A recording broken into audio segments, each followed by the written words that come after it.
What's up, PGF Nation? We are back with NFL free agency winners and losers, some teams that made some big moves. Alex, I want to get your thoughts right off the bat here, though. I don't want to waste any time with your Las Vegas Raiders because this is a team that made a lot of noise. They had a lot of cap space. They went and spent a lot of money, and the Max Crosby news has dominated this free agency cycle. Of course, there was a deal in place. It falls through. But give me your thoughts on the Raiders.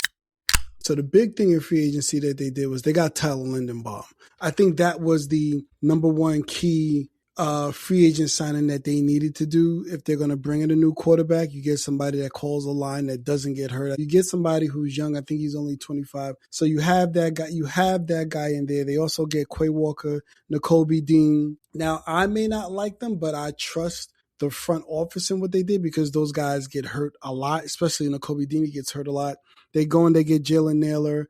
They also get Kwity Paye. They re-sign Eric Stokes. They re-sign Malcolm Cruz, and they trade for Teron Johnson. And then today, when deals are supposed to be finalized by 1 o'clock, they get the Ravens pull the deal that they had with Max Crosby, and in turn, they go and sign somebody else that we're going to talk about later. But then you get Max Crosby back. They have about 25 to 30 mil in the cap with Max Crosby coming back. So you have this influx of people coming in, and then you get a proven guy, a guy that, you know, in terms of what he is in Max Crosby, a baller coming back. That makes the Raiders look like they had an excellent offseason with the addition of Max Crosby using Max Crosby coming back to the team. They may win 6 to 7 games, but the train has left the station in terms of the turnaround. I think we've been, talking for about 5 years, Brad. I've never been happy about the coach and the GM that the Raiders have had until now. This is the first time that I've been happy with the coach and the GM. Last year I was happy with the GM, didn't like the coach. Now they got the coach, so now I'm happy with both.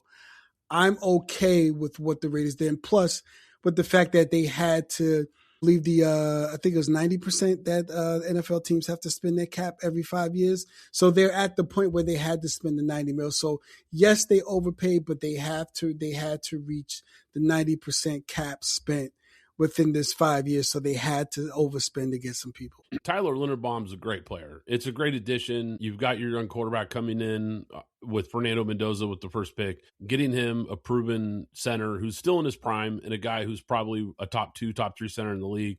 It's a great addition for sure. They needed to upgrade the offensive line. You said it. They overpaid for him. I think they kind of had to. And I get it. I don't hate that they overpaid for him. It's just kind of hurts a little. Kwity Paye, Quay Walker, and Nakobe Dean, let's face it, those are mediocre players. You know, do they improve the Raiders? Yes, but let's be fair, that's not saying much. So I get the moves. It makes sense. Kobe Dean, health problems. He's actually a liability against the run. I mean, he's absolutely terrible against the run. Kwity Paye, average player. Quay Walker's average. Let's face it, with free agents, it's exciting and it's fun and people get excited about free agency, but let's be real. The majority of these guys hit the market for a reason. They hit the market because if they were really great players, they would have gotten re-signed by their teams. So more often than not, I'm not saying a great player never hits free agency, but for the most part, there's a reason. It's usually injuries or they're past their prime or they want too much money and they're being overvalued. You know, but with the Raiders, it feels like at least they're putting together some pieces here to make this team a more respectable roster and a team that should at least be more competitive this year on papers. Now, I want to shift here to the Ravens because you mentioned Tyler Linderbaum. I do think that's a big loss for them in free agency. Yep. I think Isaiah Likely is a guy that doesn't move the needle, quote unquote, for a lot of people, but I think he's a really underrated free agency move because he's a really good up and coming player. And you're bringing back Mark Andrews. He's a good player, but he's getting a little long in the tooth. I thought Likely was the guy that they should have built around going forward instead of signing Mark Andrews to big money. So losing a guy like Likely, I think hurts. A nice pickup by the Giants. I think he really adds, because let's face it, he's really a power slot more than a true tight end. But the Giants need pass catchers. They need playmakers on offense. You bring in a guy who's a proven guy who should upgrade that offense from day one. So I also think losing Charlie Kolar is an underrated hit. So I don't love what the Ravens have done. Now, you teased it with Trey Hendrickson. They quickly pivot off of the Max Crosby move which I'm sure it shocked all of us. My first initial thought, Alex, is when they made the move initially, Yeah. it didn't feel like Raven-like, right? 2 first Mhm. round picks. Now, I'm not saying Max Crosby's not a great player. He is absolutely a great player, but that feels like a move that you'd expect, I don't know, From the the Cowboys, yeah. Cowboys or the Dolphins or somebody to make that move. You don't expect the Ravens, Eric DeCosta, and a guy who really believes in building through the draft. He knows how valuable those picks are, especially considering one of those picks was the 14th pick in this draft. Mhm. Trying to remember, what was the last time they had the 14th pick? I think they took, Kyle Hamilton, who looks like a Hall of Yeah. Famer in the making right now. So that's a valuable piece. I think, let's face it, they said it was injury, or not injury, but the medical, right? The medical was the Yeah. hang up. Yeah, BS. We know what really happened here. Eric Costa put his head on his pillow and said, "What am I doing? I can't give up 2 first-round picks for an aging pass rusher, as great as he is, when we can just go sign Trey Hendrickson and keep our first-round picks." So Mhm. I think it was buyer's remorse. I think they just had to pivot. Does it end up being a blessing in disguise for the Raiders? Maybe. Maybe they find a way, Perhaps. because now Max Crosby comes back to a better-looking Raiders team than he was about to leave. Maybe that is enough incentive for him to say, okay, I can stick around for this rebuild. Maybe he wants to play it out there. So that's an interesting story developing for sure. Now, I mentioned the Miami Dolphins. Look, I've got the Dolphins on the list of winners for free agency. And the main reason why, of course, is I like the signing of Malik Willis. And I like the signing because it's an incredibly cap-friendly deal. You're not investing a huge amount of money on a guy who, let's face it, he is unproven, but I like what I saw from him in spot duty in Green Bay. I like the improvement that I've seen from him the last couple of years when we've seen him come in. And I have to take a victory lap on this, Alex. I got to go back here. For you guys who have been watching the show or listening to the show for a long time, if you remember when Malik Willis came out of the draft, I had a late first-round grade on him coming out of the draft. And the reason it was a late first is because he was a player that I saw clearly had talent but needed to develop. I thought he was the best quarterback, granted, in a weak quarterback class, but I thought he was clearly the best quarterback in that class. And if you remember, I had a 3rd-round grade on Kenny Pickett, who did go in the first round. So Pickett goes in the first round, Willis goes in the 3rd. It's kind of funny. I had them exactly flip-flopped, and now we fast forward a couple years later, and it absolutely looks like I was right, Alex. Malik Willis looks like a guy who should have been a late first, a developmental guy. Yeah. And Kenny Pickett is exactly who I said he was, a backup quarterback. Yeah. And I mean, I like Malik Willis. I think, he perhaps is going to show. I mean, the best quarterback in that draft was actually Brock Purdy at this point. Oh, that's but true. I forgot about Brock. Yeah, he was Brock he was. I had to go back and look to me. I thought it was him, but I had to go back and look and make sure. But I mean, good catch. He doesn't. I have to wait on Malik Willis. He looked nice in the 4 or 5 starts that he had with Green Bay, but he's not going to Green Bay, right? So they only have Jalen Waddle right now as basically the only receiver on that team right now. So we have to wait to see what else Miami does between the rest of free agency and the draft before we can really see if, Malik Willis, because one thing we can always say about the Packers, whether you like them or not, they draft well and they draft offensive linemen well. They draft a lot of their players. They develop, they take a year, basically a year to 2 to develop, and then they're there and they only let players go. They don't really bring in free agents outside of what we just saw in Michael Parsons and Xavier McKinney within the last year. But they don't bring in big-time free agents. They build from within the team. So I'll have to wait to see if what Malik Willis was in Green Bay is what we end up seeing in a year or 2. It'll be interesting to see. But what do you think about the money? Because I think I get what you're saying. Oh no, the money's great. I think the money's great. Yeah, the money's great. Yeah, I think that's the key to this, right? Is that we don't know if Malik Willis is going to become a guy. And let's face it, I don't think the Dolphins know for sure if he's going to become a guy. But I think for that price, it's worth the dice roll. And I think right. And when you have a guy like Jeff Hafley who takes over and cleans house and they get rid of Tua, we'll get to him in a second, but they move on from Tua and they're cleaning house and trying to build this new culture in Miami. I think it says a lot that a couple Green Bay guys who are now running the Dolphins went and got Malik Willis, because I think that says a lot that they wanted this guy because they saw him up close. Jeff Hafley, a defensive coach, but where does the backup quarterback, what does he do in practice? He usually is the scout team quarterback. So Jeff Hafley saw this guy in practice a lot more snaps than we've ever seen in games. So he knows this guy and clearly believes in this guy enough to bring him in to be his quarterback. So that's an interesting signing. I've got another quick loser here I got to get to, Alex.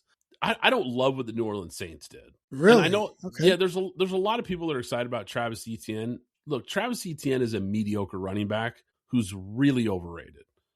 Is he a good player? Yeah, he's a good player, but I think he's a bigger name than he is a player. And here's the other thing. I'm not really sure what team's seeing Noah Fant. I mean, this guy has just turned into a bounce around the league guy. And I liked Noah Fant coming out of the draft. I'll take the L on that one. He never developed into the player that I think a lot of people thought he would. And I think GMs still think maybe he will. I don't see it. Look, he's just bouncing around the league now. I don't think that moves the needle for me at all. I'll say this about the Saints because they're right now in this rebuild mode, I guess you can say. So Travis Etienne, they did sign him, but he also went home because he's from New Orleans. So that's another boost. The thing that the signing that nobody's really talking about is David Edwards. So now they have a very good offensive line. Now they have David Edwards. So I think with what they got from Tyler Shook last year, they're probably gonna move on from the running back that's there now. They have Chris Olave, and they bring in Noah Fant. He's only making $4 million a year. That's not. I mean, I get the guy, but the money makes sense. He's only getting $4.5 million. Whatever. I think I would give the New Orleans Saints, looking at it, David Edwards, Travis Etienne, Caden Ellis, Hunter Ryan Wright, and Noah Fant, I would give them a B-. I wouldn't give them the C. C is what I consider okay. B, you're doing something there. I think they took a step forward with the free agency that they had.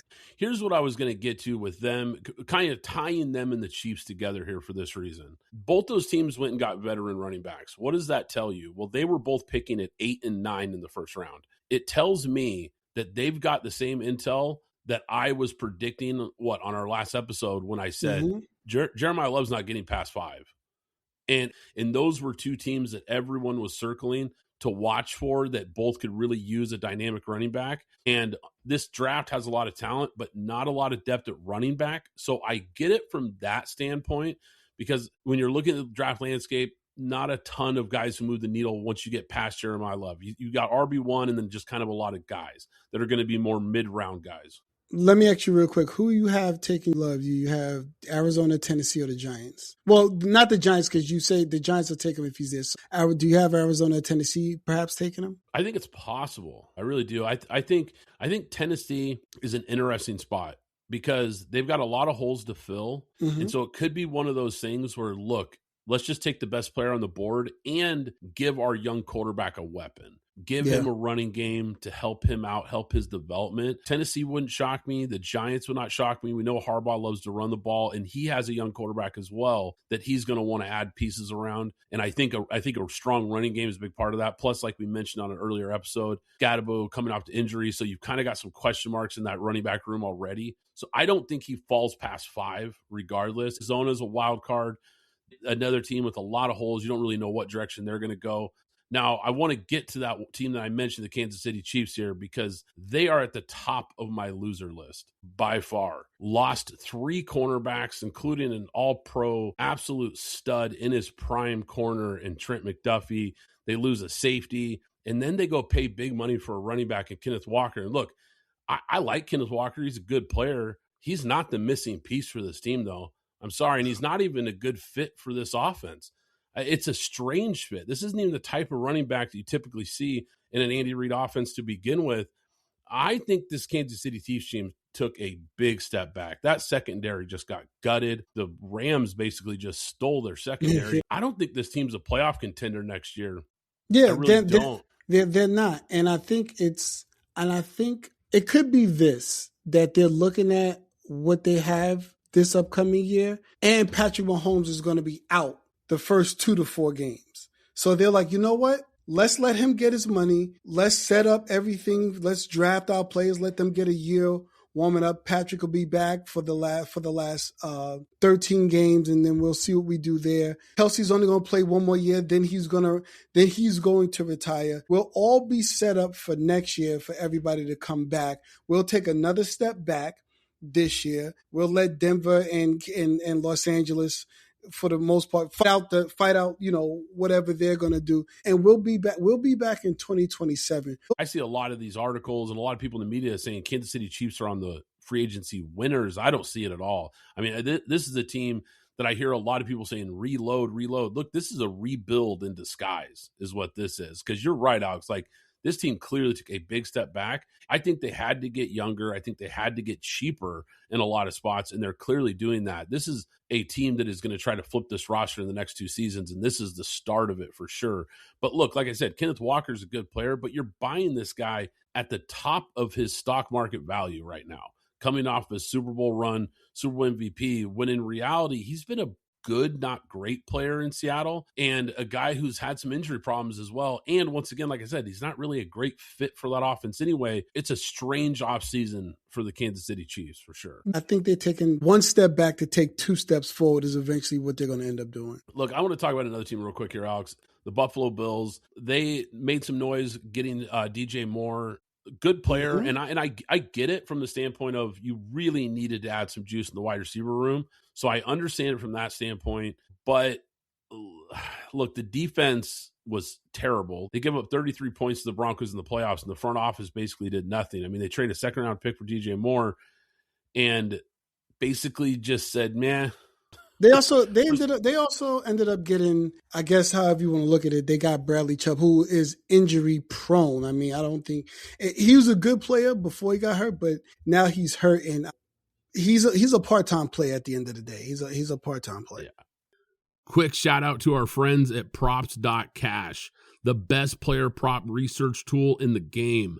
Props.cash lets you scan thousands of props across sports books to quickly spot the highest value opportunities. You get real-time injury and lineup intel, advanced filters to find exactly what you're looking for, and even correlated player props so you can see what tends to hit when a player goes over their line. They cover NFL, NBA, MLB, NHL, college football, college basketball, and the WNBA. It's legit next level prep. If you're serious about betting smarter, go to props.cash and use code PGF25 for 25% off your first month. That's code PGF25 for 25% off your first month at props.cash.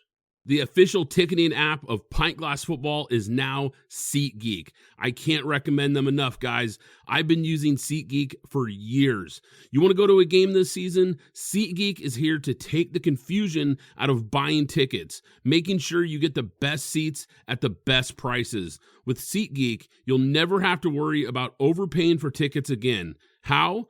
They put a 0 to 10 score on each ticket, so you know you're getting a good deal. But here's the real game changer. You can get $20 off your first ticket purchase with the code PGFPOD. That's right, $20 off with code PGFPOD. This season, make every game day epic with SeatGeek.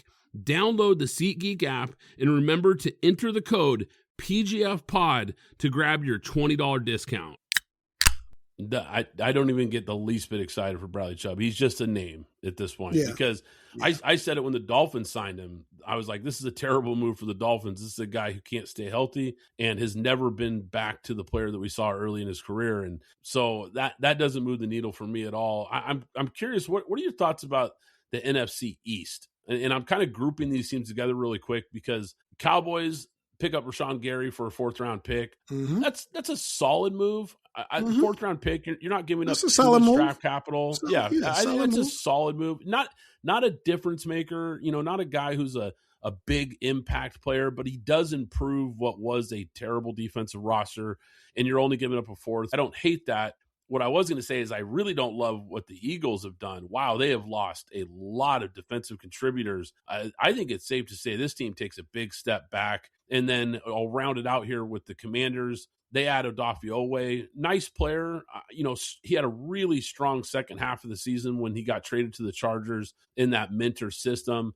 Not an elite full-time player. He's kind of a wild card. Is he going to be the guy we saw in LA, or is he going to be the guy we saw in Baltimore who just flashed? So I think he's a little bit system dependent. So, can Dan Quinn get the most out of him? That'll be interesting.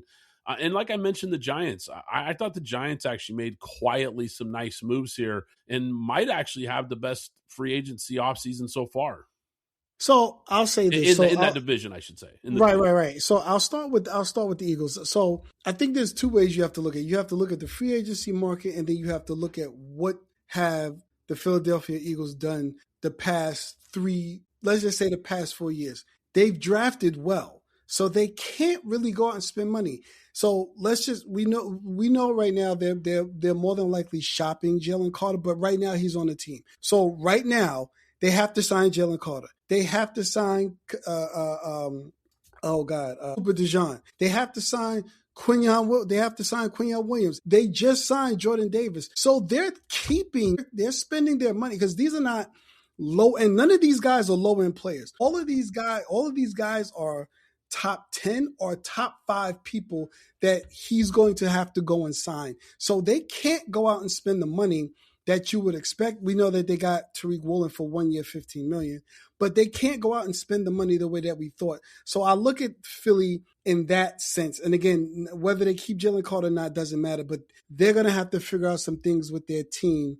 One, obviously with A.J. Brown, we don't know what's going on there, but they've got some things to figure out. So, and they may take a step back, or everybody comes back, everybody's healthy. And with Tariq Woolen, they were looking for another DB. Maybe they do take a step forward. So we'll have to see there. The Giants, they've made some decent signings. I don't like the coach. I don't like him. I think it was the Ravens more than it was the coach. I think they matched each other. But I don't think that he is a great decipherer of play calls. They brought in somebody to call the plays on 3rd and 4th down for him because he couldn't do it. And he kept messing it up. I don't think he's this great coach that's going to flip the Giants. And then we still have to see what that quarterback is. The Commanders, we'll have to wait and see. Can Jane Daniels stay healthy? They got a guy that's a 3-4 outside linebacker. They run a 4-3, but I know they got the defensive coordinator from Minnesota. So perhaps they're going to go to some type of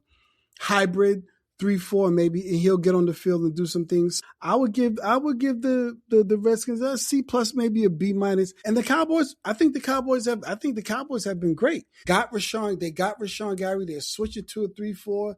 They've got what can be considered decent outside linebackers, and they can start to set up that defense the way that they want to with 2 first-round picks. So we'll have to wait till the draft and then obviously the end of free agency to see what they do with those picks, at least in the first round. Let me give you a team that I think the Atlanta Falcons have had a bad offseason.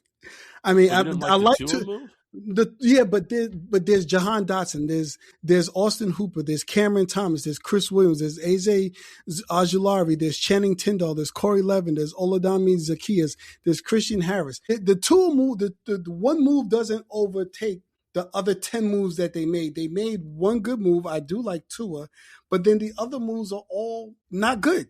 At least, again, we're just looking at the signings. They could come on the field and do incredible things. Who knows? But what they have doesn't, those guys I just named that they just brought in, I don't understand why they brought any of these guys in. I mean, maybe Cameron Thomas can be a leader. I mean, he's only getting $3.1 million.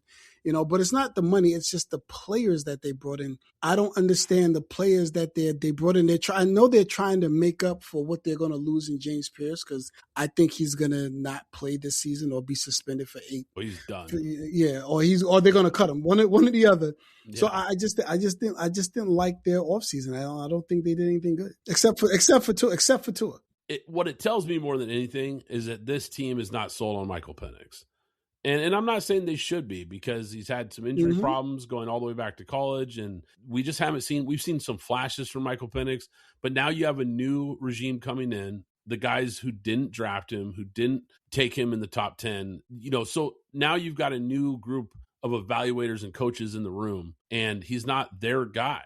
So it's probably going to be a really short leash for Michael Penix this year. This is a huge, huge season for him in Atlanta because I think he's going to have to beat out Tua in camp to keep that starting job. And if he is able to do that, then he's going to have to prove it because I don't think he's going to have a very long leash when he is on the field to try to keep Tua off. But regardless, look, I got to take another victory lap, Alex, because you brought up the Tua thing. And I'm taking victory laps here because I got to go back to something I said way back when these guys got paid. And when I say these guys, I'm talking about Tua and Kyler Murray. Mm-hmm. I'm taking a big time victory lap because both these guys got paid like they were elite quarterbacks. And it absolutely blew up in their faces. And I said it from the jump. I said, when coming all the way to the draft, I said Kyler would be a bust. And I said Tua never should have been taken ahead of Justin Herbert, taking victory laps on that. And when you sign a guy, this is when it really kills you, when you overpay these quarterbacks, because when you sign a single player that takes up nearly 20% of your cap,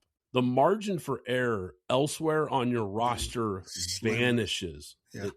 And so you have to know that you know that you know when you pay a guy big money like that, he better be the guy. Otherwise, this is what happens. Now you've got Tua and Kyler. Both those teams have moved off of them. And once again, this is exactly why I've always pushed back on the quote unquote, you got to pay them market value. Look, that's cap.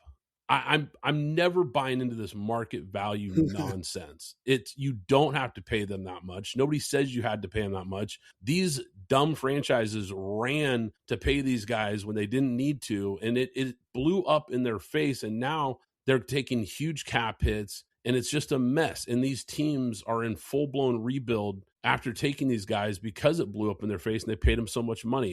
It kind of goes back to what I was saying about Miami getting Tua out of the building and at least getting Malik Willis on a cap-friendly deal. Because if that blows up in their face, it's not as catastrophic as paying a guy like Tua, paying a Kyler like they're elite players when they just weren't. Yeah, so I'll say the Kyler thing we totally agree on.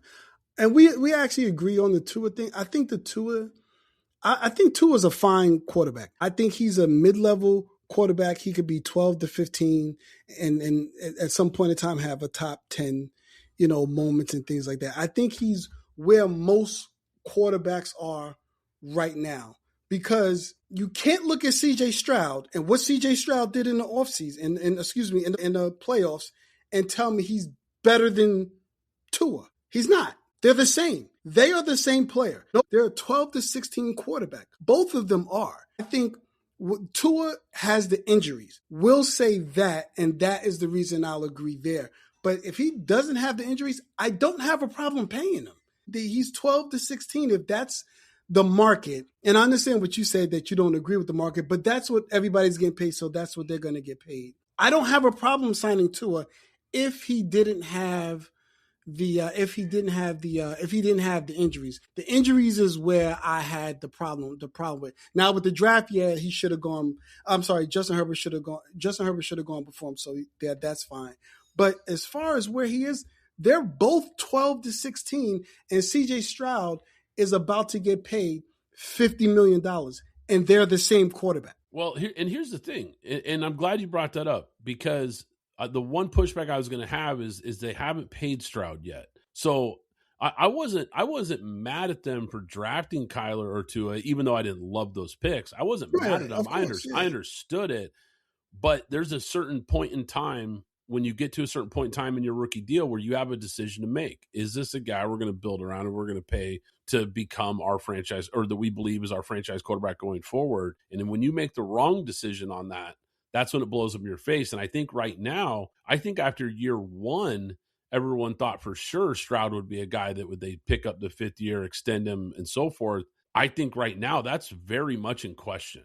I don't think I don't think it's from what we've seen, the regression we've seen the last 2 years from him, to your point, I think warrants the conversation that I'm sure they are having internally right now.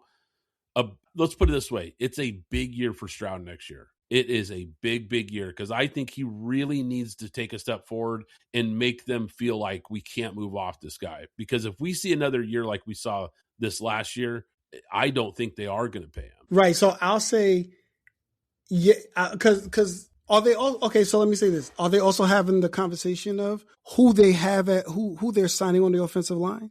Who are they signing? Because they just turned around and traded, even though he was low end, they traded their best offensive lineman, Titus Howard, again. They got rid of Laremy Tunsil. Now they got rid of Titus Howard, and they re-signed Trent Brown. What are you doing? This kid gets better. He gets better when you give him an offensive line. When you start taking it away, I'm not sure, what are you looking for? If there's not that many, there's only four elite quarterbacks. And I only say one, but there's only 4 elite quarterbacks. It's Mahomes, it's Burrow, it's Lamar, and it's Josh, and that is it. Everybody else, they operate. Dak Prescott is a level. Everybody's a level below. Everybody's level 2 or level 3. Then there's some people levels 5, 6, and 7 or whatever. But everybody else is level 2 or level 3. Everybody else is level 2 or level 3. So who are you again? No, it's not who you bringing in, because you could draft somebody. We don't know that yet. But right now, I think everybody is. I don't think there is anybody that has separated themselves from level 2 or level 3. I think Dak has. I think maybe Jared Goff has for the most part. But I think there's more people closer between 2 and 3 than there are 1 and 2. To your point, why are you depleting this offensive line and setting him up for failure? Because he is a true pocket quarterback. He has some mobility, but he's not a scrambler. Right. He's not this terrific athlete that can escape like a Josh or a Lamar. He's not one of those guys. So he's very reliant on pass protection, and they go get Reed Blankenship. Okay. I mean, look, and nothing against Reed Blankenship. Look, he's a good player. I mean, he's a good player. Right, he's solid. He's solid. Yeah, he's a good safety, and he's going to be missed in Philly. But I'm not sure upgrading at safety made any sense. Like, to your point, go find some offensive linemen. Go find some guys that can help this quarterback get back to the guy we saw in year 1. Okay, so they did get Braden Smith from the Colts. I forgot they got him. So they got Braden Smith. He's actually a solid guy on the O-line, but that's all they have right now. That's all they've done. And they re-signed Trent Brown, and they re-signed Ed Ingram. So we have to see what they're going to do, because the defense is lights out. The defense is absolute lights out. What are you doing? What are you doing on the offensive line? And they got David Montgomery. That's solid, but he needs an offensive line to run behind. He ran for 700 yards a year in Detroit, helping Jahmyr Gibbs, but he also was running behind a top three offensive line. You have to get an offensive line to see these guys take off. I love the defense, but you're right. This offense feels like it's kind of being ignored in some ways. One of the winners on my list here, and I've got more losers than winners, if I'm being honest, Alex. I question a lot of these free agency moves, but there is one team that, look, I'm going to put them in the winner category, but there is an asterisk, and it's the Carolina Panthers. Yeah, I think them adding Jalen Phillips and Devin Lloyd are both really, really good additions for the defense. Now, the reason there's an asterisk is because Phillips is a guy who can't stay healthy. He gets hurt a lot. And he's coming off a season where he played a full year and had a really great season.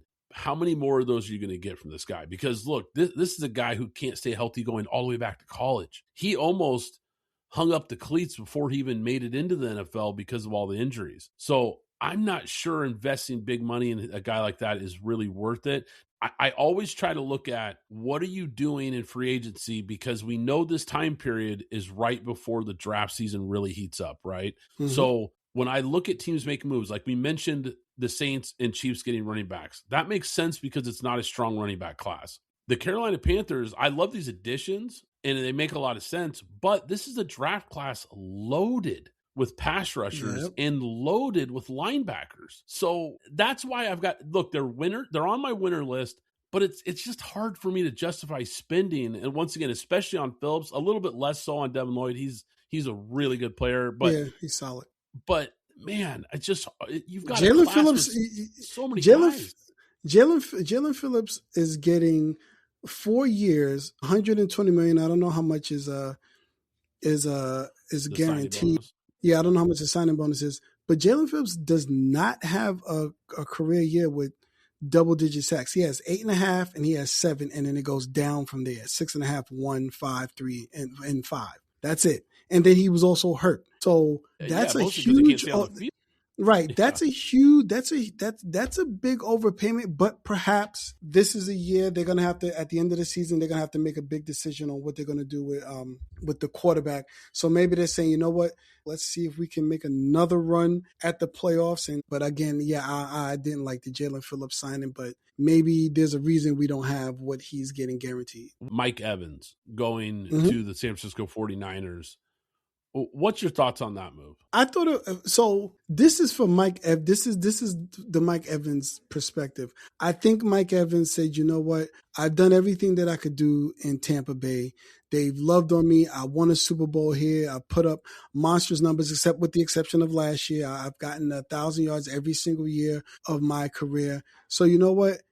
Let me go someplace where I can go to an offensive coordinator that knows how to get me open. We know that it ended kind of rocky there because he was caught on the sideline yelling at Todd Bowles. But let me go somewhere where I can get maybe three, but let's say 2 years of throwing me the ball and throwing me the ball a lot. And let's see what I can do. Let's see what I can do with that, because San Francisco did release Brandon Ayuk, and he's now a free agent as well. I don't know. From the San Francisco perspective, I'm not sure what they're doing here. I think they're trying to make up for what they lost in Brandon Ayuk. So I don't know. They still need to find a tight end, or they're going to be fine with their tight end. So I don't know. And I don't think that you're going to get another year that they got from last year that they got from McCaffrey. So I don't know what. And now they're also looking, well, they also put out there they're trying to trade Trent Williams. I don't know. San Francisco's in this rebuild flux right now.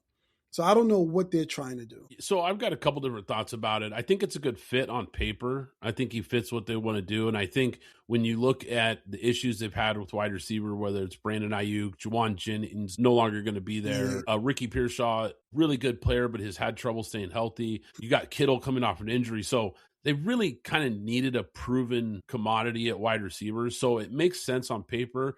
When I saw the 3-year, $42 million deal that could be up to $60.4 million, I was like, whoa, I don't know about that for a guy who's also having injury problems. And let's face it, I love Mike Evans, but he's already played his best football. My thought was that's kind of steep. But then once I peeled back the onion, it's only $16.3 million in guarantees. Now I feel a lot better about this deal. Initially, I was actually going to kind of crush the Niners for that move, but I'm going to applaud the move from the standpoint of, for that price tag, like you said, a guy who's got a little bit of juice left in the tank, if he can stay healthy. And as soon as you put on that Niners jersey, we know what's going to happen.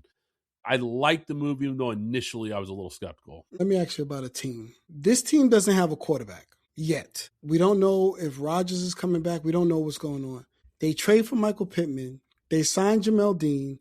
They get Rico Dwaddle. They sign Darnell Savage. They bring back Cam Hayward. They bring back Asante Samuel. What do you think about this?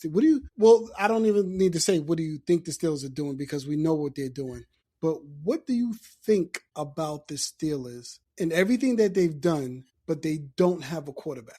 One of two things, similar to last year, where all of us outside the building didn't know what Rodgers was doing until the last minute. And they did know all along, even though we didn't know. They knew he was coming to the Steelers. So either they know something about Rodgers that we don't know, which could be the case. That's definitely the case.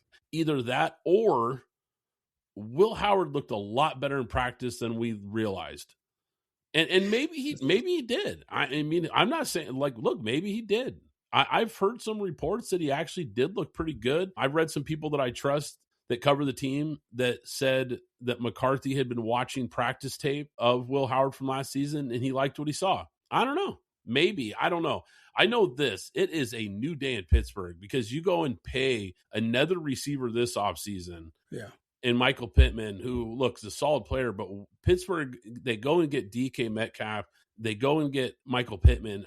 I don't understand what happened to this team that was drafted and developed. And it's kind of similar. They were a lot like the AFC version of Green Bay. For a long time, this was a team that made very minimal free agency noise. And when they did, it was very low-key moves. Now it seems like they're making a lot more splashy moves and throwing money to positions and players that don't make a lot of sense these last couple of years. Obviously, you move off of Tomlin mutually. I think, I don't know. We could talk about that another time. But right now, the Steelers feel lost at sea. I don't know what to make. I don't know if they know what they're doing. I talked about it on the show, how much I hated the Mike McCarthy hire. I thought it was terrible. I give it an F. If there was a lower grade than an F, I'd give it below an F. It was absolutely atrocious.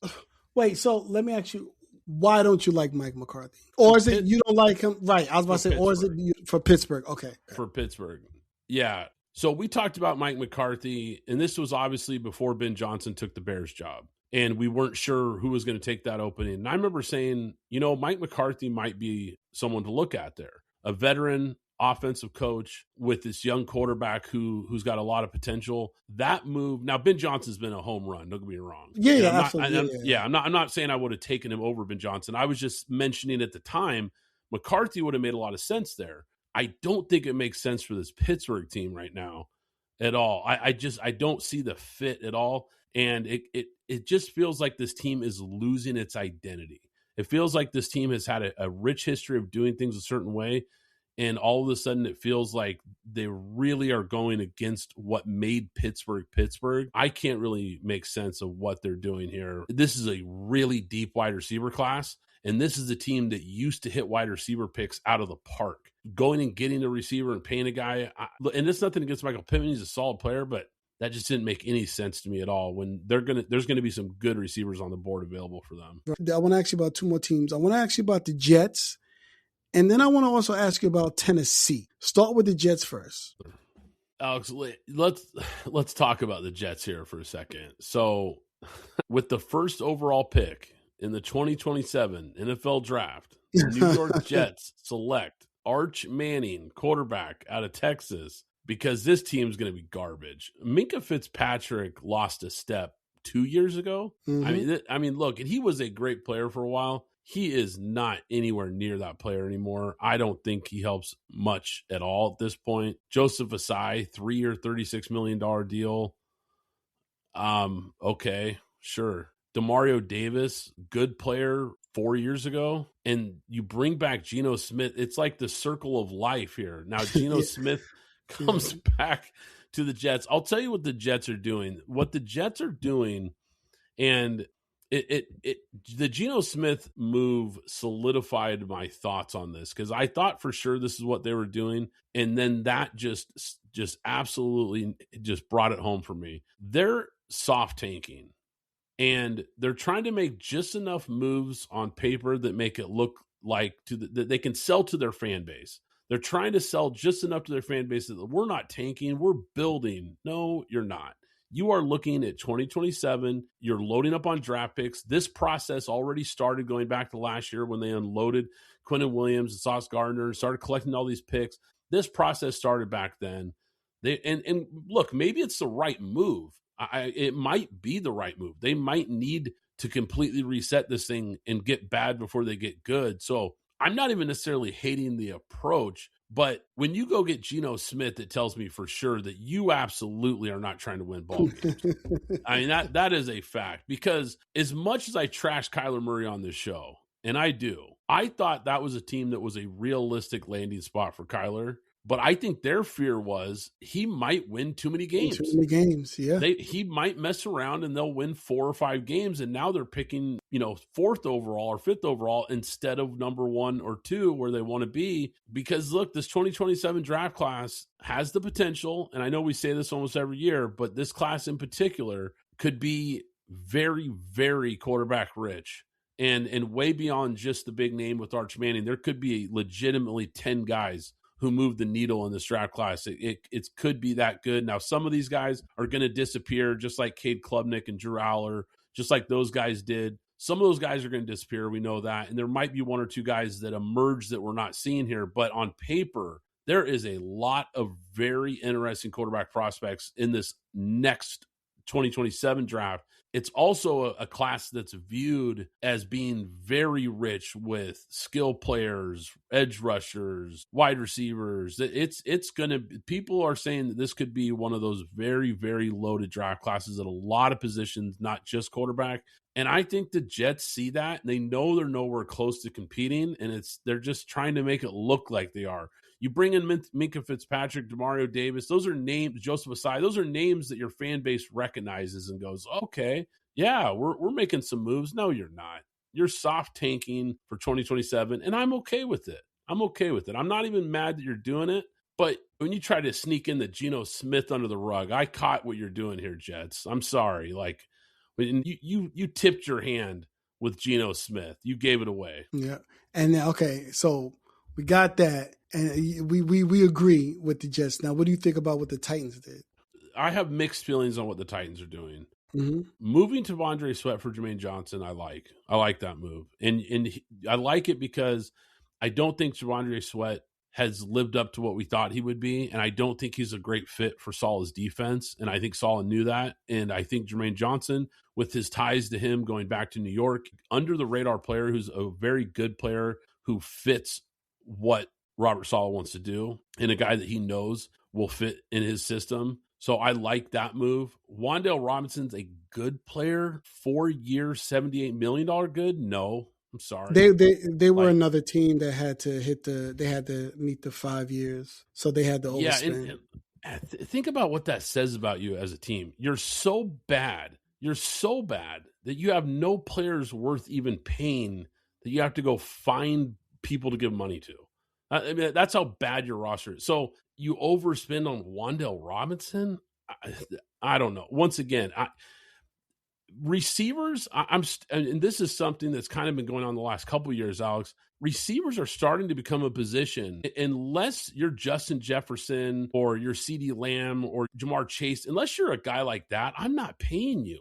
Mm-hmm. In this modern, receivers grow on trees, Alex. This NFL draft, once again, we're going to see 20 receivers in the first 3 rounds or whatever. It's going to be a crazy number. Why are we paying these receivers, especially for mediocre receivers like Wan'Dale Robinson? Just go draft a guy. Why are you paying Wan'Dale Robinson? I don't know. So, yeah, I like the Jermaine Johnson move. I really don't like the Wan'Dale Robinson move. And then what about John Franklin Myers? Because they paid a lot. They paid John Franklin Myers. They paid Alontae Taylor. They paid Cordell Flott. You know, like these guys got $42 million guaranteed. 42 million. Yeah, he's a slot corner. Yeah, and so Flott is a guy, if you remember, Alex, we talked about when he was coming out of the draft, coming out of UCLA, a guy that I really liked. I thought he was a good player in the draft. I'm surprised New York didn't find a way to retain him. That was a little surprising to me, because I thought Flott was a guy that they were going to prioritize. So I'm a little surprised he made his way to Tennessee. He's a good player. Definitely an under-the-radar signing for the Titans there. That's a pretty good move. So kind of a mixed bag for the Titans. I like some of the moves. Some of the others I kind of question. All right, guys, that's going to do it for today's episode. Hope you enjoyed it, PGF Nation. Make sure you hit that like button, hit that subscribe button so you don't miss any future episodes. Once again, I'm Brad Fowler. He's Alex Higdon. This is Pint Glass Football, and we'll catch you next time.